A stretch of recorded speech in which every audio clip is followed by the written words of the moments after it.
Good morning, welcome to Evan vlogs. ನಾನು ಸುಜಾತ. ಹೇಗಿದ್ದೀರಾ ಎಲ್ಲರೂ ಚೆನ್ನಾಗಿದ್ದೀರಾ ಅಂತ ಅನ್ಕೊಂಡಿದ್ದೀನಿ. ಸೊ ಇವಾಗ ಟೈಮ್ 6 ಗಂಟೆಗೆ ಇನ್ನು 5 ನಿಮಿಷ ಇದೆ. ಸೊ ಇನ್ನೂ ತುಂಬ ಕತ್ಲಿದೆ, ಅಷ್ಟು ಬೆಳಕಾಗಿಲ್ಲ.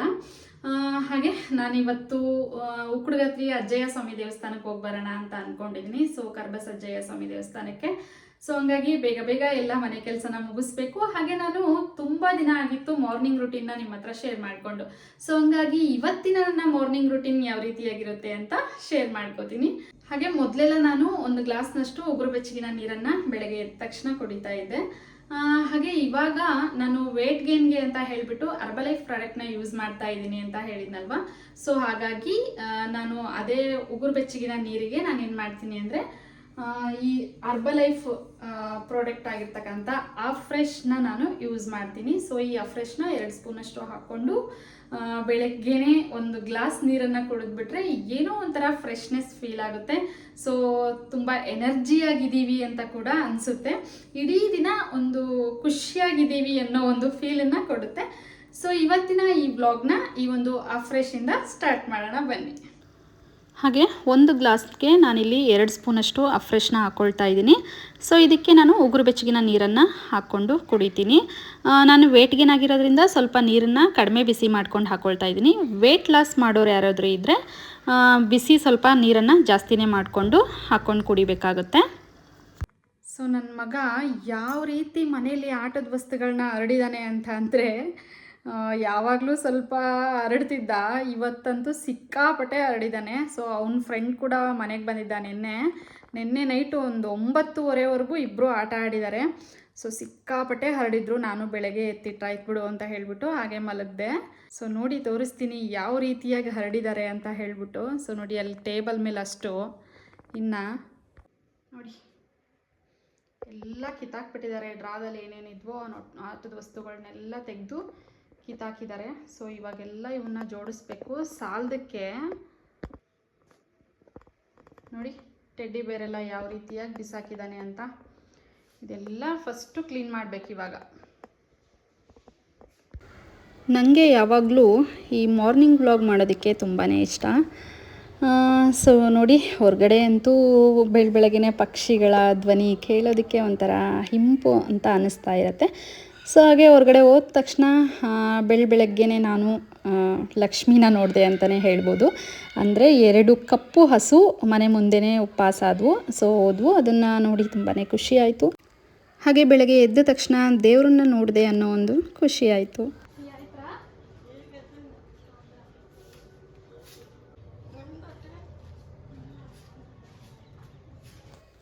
ಹಾಗೆ ಕಸ ಎಲ್ಲ ಗುಡಿಸಿ ಇವಾಗ ಹೊರಗಡೆ ಎಲ್ಲ ಫಸ್ಟು ನೆಲ ಒರೆಸ್ಕೊಂಬಿಡೋಣ ಅಂತ ಹೇಳ್ಬಿಟ್ಟು ಒರೆಸ್ತಾ ಇದ್ದೀನಿ. ಮನೆ ಮುಂದೆ ಅಂತೂ ನಾನು ಸ್ವಲ್ಪ ದಿನ ಮನೇಲಿ ಇರಲಿಲ್ಲವಲ್ವ, ಹರಿಹರದಲ್ಲಿದ್ದೆ, ನಮ್ಮ ಅಮ್ಮನ ತವ್ರ ಮನೇಲಿದ್ನಲ್ವ. ಸೊ ಹಂಗಾಗಿ ಮನೆ ಮುಂದ್ಗಡೆ ಎಲ್ಲ ಸಿಕ್ಕಾಪಟ್ಟೆ ಗಿಡಗಳು ಬೆಳೆದಿದ್ದಾವೆ. ಸೊ ಅದನ್ನ ಇನ್ನೊಂದು ದಿನ ಎಲ್ಲ ಕಿತ್ತರಾಯಿತು ಅಂತ ಹೇಳ್ಬಿಟ್ಟು ಹಾಗೆ ಬಿಟ್ಟಿದ್ದೀನಿ. ನೋಡ್ತಾ ಇರ್ಬೋದು ಎಷ್ಟೊಂದೆಲ್ಲ ಗಿಡ ಬೆಳ್ಕೊಂಡಿದ್ದಾವೆ ಸೈಡಲ್ಲೆಲ್ಲ ಅಂತ. ಸೊ ಅದನ್ನೆಲ್ಲ ನಾನು ಫ್ರೀ ಇದ್ದಾಗ ಎಲ್ಲ ತೆಗ್ದಾಕಿದ್ರಾಯಿತು ಅಂತ ಹೇಳ್ಬಿಟ್ಟು ಹಾಗೆ ಕ್ಲೀನ್ ಮಾಡಿಕೊಂಡು ಇವಾಗ ಗಿಡಗಳಿಗೆಲ್ಲ ನೀರು ಹಾಕಿ ಹಾಗೆ ಅಂಗಳಕ್ಕೂ ಕೂಡ ನೀರು ಹಾಕಿದ್ದೀನಿ. ಸೊ ತುಂಬಾ ಗಿಡ ಗಂಟೆಗಳು ಅನ್ನೋ ರೀತಿ ಬೆಳೆದ್ಬಿಟ್ಟಿದೆ. ಸೊ ಅವಾಗವಾಗ ಕ್ಲೀನ್ ಮಾಡ್ಕೋತಾನೇ ಇರಬೇಕು. ಹಾಗೆ ವಿಡಿಯೋ ತುಂಬ ಲಾಂಗ್ ಆಗಿಬಿಡುತ್ತೆ ಅಂತ ಹೇಳಿಬಿಟ್ಟು ನಾನೇನು ಮಾಡಿದ್ದೀನಿ ಅಂದರೆ ಇಲ್ಲಿ ವಿಡಿಯೋನ ಫಾಸ್ಟ್ ಫಾರ್ವರ್ಡ್ ಮಾಡಿದ್ದೀನಿ. ತುಂಬಾ ಫಾಸ್ಟ್ ಮೂಮೆಂಟಲ್ಲಿ ತೋರಿಸ್ತಾ ಇದೆ ಅಂತಲೇ ಹೇಳ್ಬೋದು. ಹಾಗೆ ಮಾಮೂಲಿ ಯಾವಾಗಲೂ ನಾನು ಇದೇ ರಂಗೋಲಿನೇ ಹೊಸ್ತಿಲಿಗೆ ಜಾಸ್ತಿ ಹಾಕೋದು. ಸೊ ಹಾಗಾಗಿ ಇವತ್ತು ಕೂಡ ಇದನ್ನೇ ಹಾಕ್ತಾಯಿದ್ದೀನಿ. ನಾನು ಅತಿ ಬೇಗ ಏನಾದರೂ ಎಲ್ಲಿಗಾದರೂ ಹೋಗಬೇಕು, ತುಂಬ ಕೆಲಸ ಇದೆ ಅಂದಾಗ ನಾನು ಅದೇ ಸಿಂಪಲಾಗಿರ್ತಕ್ಕಂಥ ರಂಗೋಲಿನೇ ಹೊಸ್ತಿಲಿಗೆ ಹಾಕೋದು. ಹಾಗೆ ಗಿಡದಲ್ಲಿ 2 ಕನಕಾಂಬರಿ ಹೂ ಬಿಟ್ಟಿದ್ವು, ಅದನ್ನು ತೆಗೆದುಬಿಟ್ಟು ನಾನು ರಂಗೋಲಿಗೆ ಇಟ್ಟಿದ್ದೀನಿ. ಹಾಗೆ ಇನ್ನು ಎಕ್ಕದ ಗಿಡ ಬೆಳೆದಿದೆ. ಸೊ ಎಕ್ಕೆ ಹೂವನ್ನ ಬಾಗಿಲಿಗೆ ಇಟ್ಟರಾಯಿತು ಅಂತ ಹೇಳಿಬಿಟ್ಟು ಎಕ್ಕೆ ಹೂವನ್ನು ಕೂಡ ಕಿತ್ಕೋತಾ ಇದ್ದೀನಿ. ಸೊ ಇದು ರೀಸೆಂಟಾಗಿ ಗಿಡ ತಾನಾಗ್ತಾನೆ ಬೆಳೆದಿರೋದು. ಅಂದರೆ ಪಕ್ಷಿಗಳು ಅದರ ಬೀಜಗಳನ್ನೆಲ್ಲ ಬಾಯಲ್ಲಿಟ್ಕೊಂಡು ಬೀಳಿಸಿದಾಗ ಅವಾಗವೇ ಬೆಳೆದಿರ್ತವೆ. ಸೊ ನೋಡ್ತಾ ಇರ್ಬೋದು ಎಷ್ಟು ಸುಂದರವಾಗಿ ಮನೆ ಹೊಸ್ತಿಲು ಕಾಣಿಸ್ತಾ ಇದೆ ಅಲ್ವಾ. ಸೊ ಅಂಗಡಿಗೆ ಹೋಗಿ ಹಾಲು ತೊಗೊಂಬಂದೆ. ಹಾಗೆ ಆಯಿಲ್ ಕೂಡ ಸ್ವಲ್ಪ ಇತ್ತು, ಹಾಗಾಗಿ ಆಯಿಲು, ಹಾಲು, ಹಾಗೆ ಪಾಪುಗೆ ಒಂದು ಮಾರಿಗೋಲ್ಡ್ ಬಿಸ್ಕಿಟ್ ಪ್ಯಾಕ್, ಹಾಗೆ ಇವತ್ತು ನಾನು ವೆಜಿಟೇಬಲ್ ಪಲಾವ್ ಮಾಡೋಣ ಅಂತ ಅಂದ್ಕೊಂಡಿದ್ದೀನಿ. ಸೊ ನಾನು ಆಲ್ಮೋಸ್ಟ್ ಎವರೆಸ್ಟ್ ಮಸಾಲೆಗಳನ್ನೇ ಜಾಸ್ತಿ ಬಳಸೋದು. ಸೊ ಟೇಸ್ಟ್ ಚೆನ್ನಾಗಿರುತ್ತೆ ಅಂತ ಒಂದು ಎವರೆಸ್ಟ್ ಬಿರಿಯಾನಿ ಮಸಾಲ. ಸೊ ತುಂಬ ಚೆನ್ನಾಗಿ ಟೇಸ್ಟ್ ಕೊಡುತ್ತೆ ಈ ಬಿರಿಯಾನಿ ಮಸಾಲಾನ ಆ್ಯಡ್ ಮಾಡೋದ್ರಿಂದ. ಹಾಗೆ ಫಸ್ಟ್ ಇವಾಗ ಟೀ ಮಾಡ್ಕೊಂಡು ಕುಡಿಬೇಕು. ಹಾಗೆ ಇವಾಗ ಫಸ್ಟು ನಾನು ಟೀ ಮಾಡ್ಕೊಂಡು ಕುಡಿಬೇಕು. ಸೊ ಅದೇನೋ ಟೀ ನೀನು ತುಂಬ ಸಣ್ಣ ಇದೆಯಾ, ಟೀ ಕುಡಿಬೇಡ ಅಂತ ತುಂಬ ಜನ ಹೇಳ್ತಾರೆ. ಆದರೆ ನನ್ನದು ಒಂದು ವಿಚಾರದಲ್ಲಿ ಮಾತ್ರ ಯಾರ ಮಾತನ್ನು ಕೇಳ್ತಾ ಇಲ್ಲ ಅಂತಲೇ ಹೇಳ್ಬೋದು. ತುಂಬ ಅಂತೇನಲ್ಲ, ಬೆಳಗ್ಗೆ ಮತ್ತು ಸಂಜೆ 2 ಟೈಮ್ ಕುಡಿತೀನಿ. ಆದರೆ ಟೀನೇ ಕುಡಿಬೇಡ ನೀನು ಅಂತ ಹೇಳ್ತಾರೆ. ಇನ್ನೂ ಸಣ್ಣ ಆಗೋಗ್ಬಿಡ್ತೀಯಾ ಅಂತೆಲ್ಲ. ಆದರೂ ನಾನು ಟೀ ಕುಡಿತಾನೆ ಇರ್ತೀನಿ. ಸೊ ಫ್ರೆಶ್ ಕುಡಿದು ಒಂದು ಅರ್ಧ ಗಂಟೆ ಆದಮೇಲೆ ಇವಾಗ ನಾನು ಟೀ ಮಾಡ್ಕೊಳ್ತಾ ಇದ್ದೀನಿ. ಪಾಪು ಮಲಗಿದ್ದಾನೆ. ಬೇಗ ಹೋಗಿ ಹಾಲು ಮತ್ತು ಏನೇನು ಬೇಕೋ ಅದೆಲ್ಲ ತೊಗೊಂಬರೋಣ ಅಂತ ಹೇಳ್ಬಿಟ್ಟು ಅಂಗಡಿಗೆ ಹೋಗ್ಬಿಟ್ಟು ಇವಾಗ ಆಯಿಲು, ಹಾಲು, ಹಾಗೆ ಅವ್ನಿಗೊಂದು ಬಿಸ್ಕಿಟ್ ಪ್ಯಾಕು ಎಲ್ಲ ತೊಗೊಂಬಂದೆ. ಹಾಗೆ ಮನೆ ಹೊರಗಡೆ ಅಂತೂ ತುಂಬಾ ಚಳಿ ಇದೆ. ಸೊ ತುಂಬಾ ಫಾಗ್ ಇದೆ ಅಂತಲೇ ಹೇಳ್ಬೋದು. ಸಿಕ್ಕಾಪಟ್ಟೆ ಫಾಗ್ ಇದೆ, ತುಂಬ ಚಳಿ ಕೂಡ ಇದೆ. ಆ ಚಳಿಲೇ ಅಂಗಡಿಗೆ ಹೋಗಿ ಬಂದೆ ಇವಾಗ.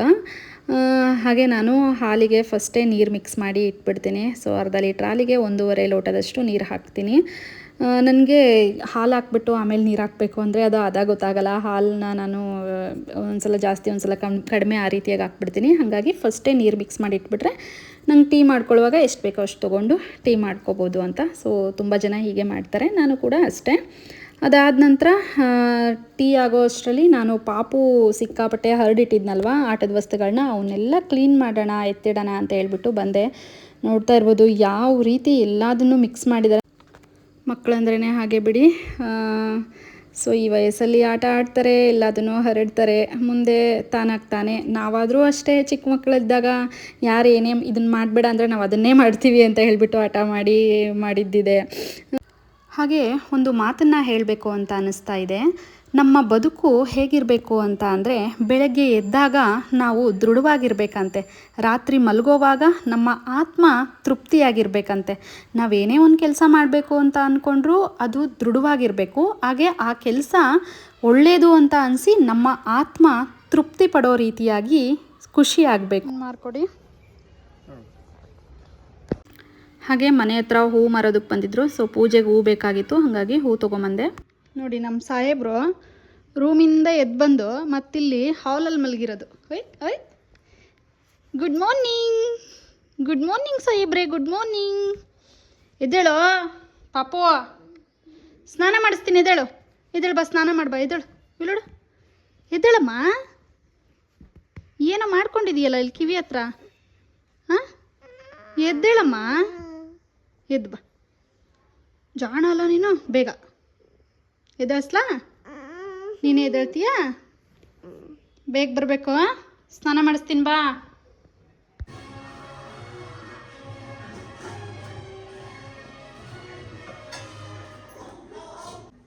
ನಾನು ಸ್ನಾನಕ್ಕೆ ಹೋಗೋಕ್ಕಿಂತ ಮುಂಚೆನೇ ತರಕಾರಿನ ಎಲ್ಲ ಕಟ್ ಮಾಡಿಟ್ಟಿದ್ದೆ. ಸೊ ಪಲಾವ್ ಮಾಡೋದಕ್ಕೆ ಏನೇನು ಬೇಕೋ ಅದೆಲ್ಲ ತರಕಾರಿನ ಕಟ್ ಮಾಡಿಟ್ಬಿಟ್ಟು ಸ್ನಾನಕ್ಕೆ ಹೋಗಿ ಬಂದೆ. ಸೊ ಇವಾಗ ಬೇಗ ಬ್ರೇಕ್ಫಾಸ್ಟ್ ರೆಡಿ ಮಾಡಬೇಕು. ಸೊ ಇದನ್ನು ರುಬ್ಬೋದಕ್ಕೆ ತೊಗೊಂಡಿದ್ದೀನಿ. ನಾನಿಲ್ಲಿ ರುಬ್ಬೋದಕ್ಕೆ 2 ಹಸಿಮೆಣಸಿನ್ಕಾಯಿ ತೊಗೊಂಡಿದ್ದೀನಿ. ಹಾಗೆ 1-2 ಗೆಡ್ಡೆ ಬೆಳ್ಳುಳ್ಳಿ, 2 ಇಂಚಷ್ಟು ಶುಂಠಿ, ಸ್ವಲ್ಪ ಕೊತ್ತಂಬರಿ ಸೊಪ್ಪನ್ನು ತೊಗೊಂಡಿದ್ದೀನಿ. ಇದಿಷ್ಟನ್ನು ನಾವು ಪೇಸ್ಟ್ ಮಾಡ್ಕೋಬೇಕಾಗತ್ತೆ. ಹಾಗೆ ನಾನಿಲ್ಲಿ 2 ಹಸಿಮೆಣಸಿನ್ಕಾಯಿ ತೊಗೊಂಡಿದ್ದೀನಿ. ಯಾಕೆ ಅಂದರೆ ನಾನು ಬಿರಿಯಾನಿ ಮಸಾಲ ಯೂಸ್ ಮಾಡ್ತಾ ಇದ್ದೀನಲ್ವಾ, ಸೊ ಅದರಲ್ಲೂ ಕೂಡ ಖಾರ ಇರುತ್ತೆ, ಹಂಗಾಗಿ. ಹಾಗೆ ಇನ್ನು ಒಗ್ಗರಣೆಗೆ ಈರುಳ್ಳಿ, ಟೊಮೆಟೊ, ಕ್ಯಾರೆಟು, ಬೀನ್ಸು, ಬಟಾಣಿ, ಹಾಗೆ ಸ್ವಲ್ಪ ಕೊತ್ತಂಬರಿ ಸೊಪ್ಪು, ಒಂದು ಅರ್ಧ ಹೋಳನಷ್ಟು ನಿಂಬೆಹಣ್ಣು ತೊಗೊಂಡಿದ್ದೀನಿ. ಹಾಗೆ ಈ ಪ್ಲೇಟಲ್ಲಿ ಇರೋದನ್ನೆಲ್ಲ ಇವಾಗ ಒಂದು ಮಿಕ್ಸಿ ಜಾರ್ಗೆ ಹಾಕ್ಕೊಂಡು ಇದಕ್ಕೆ ಸ್ವಲ್ಪ ನೀರನ್ನು ಸೇರಿಸಿ ರುಬ್ಕೊಂಡ್ಬರಬೇಕು. ನೀವು ಬೇಕಿದ್ರೆ ಸ್ವಲ್ಪ ಏನಾದರೂ ಹಸಿ ತೆಂಗಿನಕಾಯಿ ತುರಿ ಹಾಕಂಗಿದ್ರೆ ತೆಂಗಿನಕಾಯಿನ ಹಾಕ್ಬೋದು. ಸೊ ನಾನಿಲ್ಲಿ ಮಸಾಲೆ ಎಲ್ಲ ಏನು ಜಾಸ್ತಿ ಬಳಸ್ತಾ ಇಲ್ಲ. ನೀವು ತುಂಬ ಜಾಸ್ತಿ ಕ್ವಾಂಟಿಟಿಲಿ ಮಾಡ್ತಾ ಇದ್ದೀರಾ ಅಂದರೆ ಸ್ವಲ್ಪ ತೆಂಗಿನಕಾಯಿನ ಬಳಸ್ಬೋದು, ಚೆನ್ನಾಗೇ ಇರುತ್ತೆ. ಕೆಲವರು ತೆಂಗಿನಕಾಯಿ ಬದಲು ಗೋಡಂಬಿನ ಬಳಸ್ತಾರೆ. ಒಂದು 5-6 ಗೋಡಂಬಿನ ಹಾಕೋದ್ರಿಂದನೂ ಕೂಡ ರುಚಿ ಚೆನ್ನಾಗೇ ಇರುತ್ತೆ. ಇಷ್ಟು ಪೇಸ್ಟ್ ಆದರೆ ಸಾಕು. ಹಾಗೆ ನಾನಿವತ್ತು ವೆಜಿಟೇಬಲ್ ಪಲಾವ್ ಮಾಡ್ತಾ ಇದ್ದೀನಲ್ವ, ಸೊ ನಾನು ಹೋಟೆಲ್ ಟೇಸ್ಟ್ನಲ್ಲಿ ಯಾವ ರೀತಿಯಾಗಿ ಮಾಡ್ತಾರೋ ಸೊ ಅದೇ ಟೇಸ್ಟಲ್ಲಿ ಬರಬೇಕು ಅಂದರೆ ಹೇಗೆ ಈ ಪಲಾವ್ನ ಮಾಡಬೇಕು ಅನ್ನೋದನ್ನು ನಾನು ಡೀಟೇಲಾಗಿ ಈ ವಿಡಿಯೋದಲ್ಲಿ ತಿಳಿಸ್ಕೊಟ್ಟಿದ್ದೀನಿ ನೋಡಿ. ನಾನು ಬರೀ ಇಬ್ಬರಿಗಷ್ಟೇ ಮಾಡ್ತಾ ಇರೋದ್ರಿಂದ ಸೊ ಮಸಾಲೆ ಎಲ್ಲ ಸ್ವಲ್ಪ ಸ್ವಲ್ಪನೇ ತೊಗೋತೀನಿ ನೋಡಿ. ಒಂದು ಪಲಾವ್ ಎಲೆ, ಹಾಗೆ 1 ಇಂಚಷ್ಟು ಚಕ್ಕೆ, 2 ಏಲಕ್ಕಿ ಕಾಯಿ, ಹಾಗೆ ಒಂದು ಚಕ್ರ ಮೊಗ್ಗು ತೊಗೋತಾ ಇದ್ದೀನಿ. ಸೊ ಇಷ್ಟೇ ಸಿಂಪಲಾಗಿ ಹಾಕ್ತೀನಿ.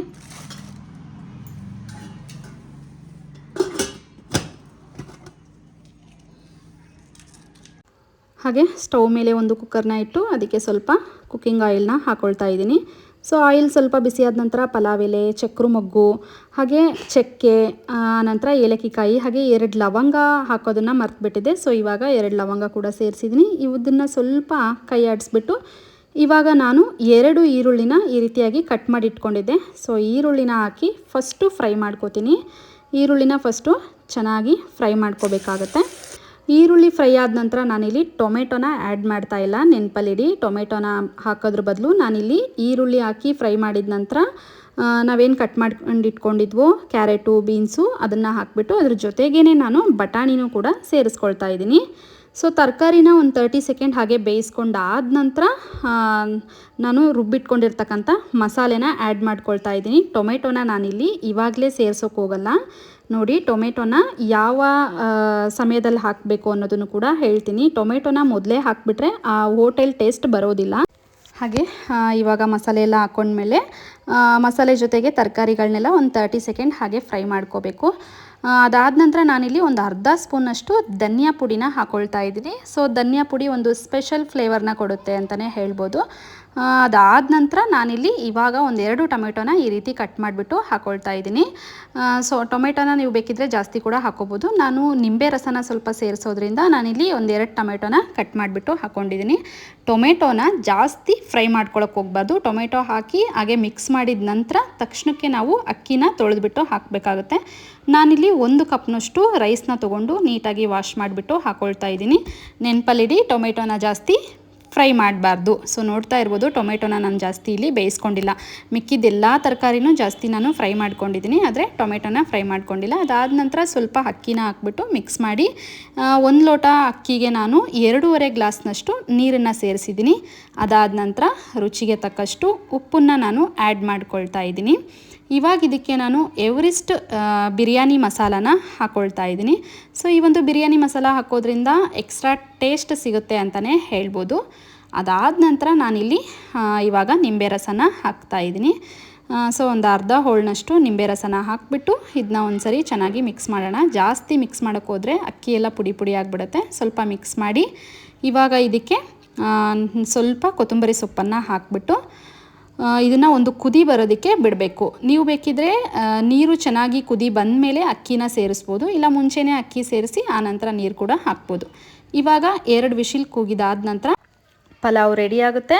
ಹಾಗೆ ನೀವು ಕೂಡ ನಿಮ್ಮ ಮನೇಲಿ ಟ್ರೈ ಮಾಡಿ ನೋಡಿ, ರುಚಿ ಹೇಗೆ ಬಂತು ಅಂತ ಕಮೆಂಟ್ ಮಾಡಿ ತಿಳಿಸಿ. ಖಂಡಿತವಾಗ್ಲೂ ರುಚಿ ತುಂಬಾ ಚೆನ್ನಾಗಿರುತ್ತೆ. ನೀವು ಕೂಡ ಒಂದ್ಸರಿ ಈ ಪಲಾವ್ನ ಮಾಡಿ ನೋಡಿ, ಖಂಡಿತವಾಗ್ಲೂ ಹೇಳ್ತೀರಾ ನಿಜವಾಗ್ಲೂ ತುಂಬ ಒಂದು ಒಳ್ಳೆ ಟೇಸ್ಟಲ್ಲಿತ್ತು ಅಂತ ಹೇಳಿಬಿಟ್ಟು. ಅಷ್ಟು ಚೆನ್ನಾಗಿ ಒಂದು ಒಳ್ಳೆ ಟೇಸ್ಟಲ್ಲಿ ಈ ಪಲಾವ್ ಆಗಿತ್ತು ಅಂತಲೇ ಹೇಳ್ಬೋದು. ಹಾಗೆ ಇವಾಗ ದೇವ್ರ ಪೂಜೆ ಮಾಡೋಣ ಅಂತ ಹೇಳಿಬಿಟ್ಟು ಬಂದಿದ್ದೀನಿ.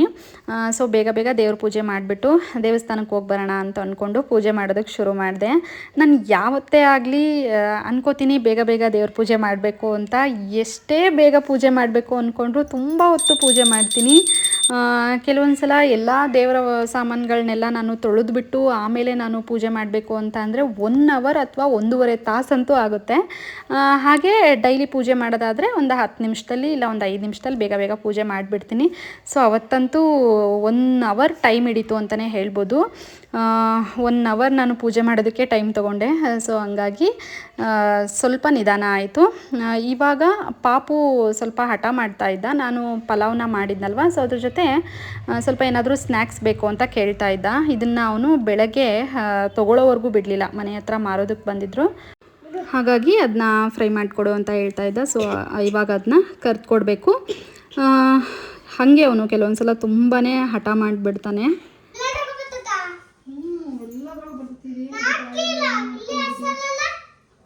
ಅವೆರಡು ಸರಿಯಾಗಿ ಹುರಿಯಲ್ಲ, ಅದಕ್ಕೆ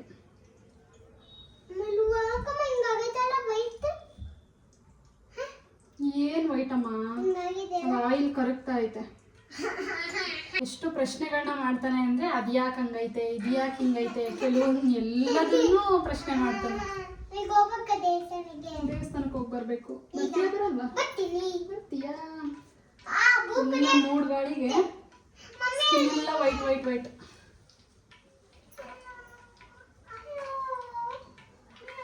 ಇಲ್ಲ ಬೆಕ್ಕಿನ ಪಿಳ್ಳಿ ಬಾಂತೆ, ಬೆಕ್ಕಿನ ಪಿಳ್ಳಿ. ಮನೆ ಹತ್ರ ಪಾನಿಪುರಿ ಅದು ಈ ರೀತಿ ಏನು ಒಂಥರ ಸಂಡಿಗೆ ಥರ ಆಗುತ್ತೆ. ಸೊ ಇವೆಲ್ಲ 10 ರೂಪಾಯಿ ಪ್ಯಾಕೆಟು ಮನೆ ಹತ್ರ ಮಾರಕ್ಕೆ ಬಂದಿದ್ರು. ಸೊ ಪಾಪು ತೊಗೊಳ್ಳೋವರೆಗೂ ಬಿಡಲಿಲ್ಲ, ಹಂಗಾಗಿ ತೊಗೊಂಡಿದ್ದೀನಿ. ಇವಾಗ ಪಲಾವ್ ಜೊತೆ ಇದನ್ನ ಮಾಡಿಕೊಡ್ಬೇಕಂತೆ, ತಿಂತೀನಿ ಅಂದಿದ್ದಾನೆ. ನೋಡಿ ಇವಾಗ ಇದನ್ನೆಲ್ಲ ಫ್ರೈ ಮಾಡಿದ್ದಾಯಿತು. ಸೊ ನೋಡ್ತಾ ಇರ್ಬೋದು. ಇವಾಗ ಇದಕ್ಕೆ ಸ್ವಲ್ಪ ಉಪ್ಪು ಮತ್ತು ಖಾರದ ಪುಡಿನ ಆ್ಯಡ್ ಮಾಡ್ತಾಯಿದ್ದೀನಿ. ಎಷ್ಟು ಕಲರ್ ಆಗಿದೆ ಅಲ್ವಾ, ಕಲರ್ಫುಲ್ಲಾಗಿ. ಅಷ್ಟೇ ಕೆಮಿಕಲ್ ಕೂಡ ಇದರಲ್ಲಿ ಆ್ಯಡ್ ಇರುತ್ತೆ. ಆದರೆ ಅಷ್ಟು ಹಠ ಮಾಡ್ತಾನೆ, ಬೇಡ ಅಂದಿದ್ದನ್ನು ಅವ್ನು ಕೇಳೋದೇ ಇಲ್ಲ.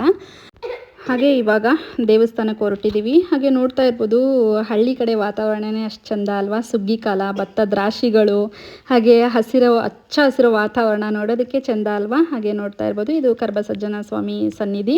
ಹಾಗೆ ಇಲ್ಲಿಗೆ ದೇವಸ್ಥಾನಕ್ಕೆ ಬಂದ ತಕ್ಷಣ ಫಸ್ಟು ನೀರಲ್ಲಿ ಕೈಕಾಲು ಮುಖ ತೊಳ್ಕೊಂಡು ಅಥವಾ ಸ್ನಾನ ಮಾಡಿಬಿಟ್ಟು ದೇವ್ರ ದರ್ಶನ ಮಾಡಬೇಕು. ಹಾಗೆ ನಾನು ಪಾಪು ಇಬ್ಬರು ಕೈಕಾಲು ಮುಖ ತೊಳ್ಕೊಳ್ಳೋಣ ಅಂತ ಬಂದ್ವಿ. ಹಾಗೆ ಪಾಪು ಇಲ್ಲ ನಾನು ಸ್ನಾನ ಮಾಡಬೇಕು ಅಂತ ಹಠ ಮಾಡ್ತಾ ಕೊಳ್ತಾ, ಹಾಗಾಗಿ ಅವನಿಗೂ ಕೂಡ ಸ್ನಾನ ಮಾಡಿಸ್ಕೊಂಡು ದೇವಸ್ಥಾನದೊಳಗಡೆ ಕರ್ಕೊಂಡು ಹೋದೆ. ಹಾಗೆ ನೋಡ್ತಾ ಇರ್ಬೋದು, ಫಸ್ಟೆಲ್ಲ ಈ ರೀತಿ ದೋಣಿ ವ್ಯವಸ್ಥೆ ಎಲ್ಲ ಇರಲಿಲ್ಲ. ಸೊ ಇವಾಗ ದೋಣಿ ವ್ಯವಸ್ಥೆ ಕೂಡ ಮಾಡಿದ್ದಾರೆ. ಹಾಗೆ ತುಂಬ ನೀರು ಜಾಸ್ತಿ ಬಂತು ಅಂದರೆ ಇಲ್ಲಿ ಸರಪಣಿಗಳನ್ನೆಲ್ಲ ಕಟ್ಟಿ ಅಡ್ಡ ಹಾಕ್ತಾರೆ, ಹೋಗಬಾರ್ದು ಅಂತ. ಹಾಗೆ ದೇವಸ್ಥಾನದ ಒಳಗಡೆ ಕ್ಯಾಮ್ರಾ ಅಲೋ ಇಲ್ಲ, ಹಾಗಾಗಿ ಜಾಸ್ತಿ ವಿಡಿಯೋ ಮಾಡೋಕ್ಕಾಗಲಿಲ್ಲ.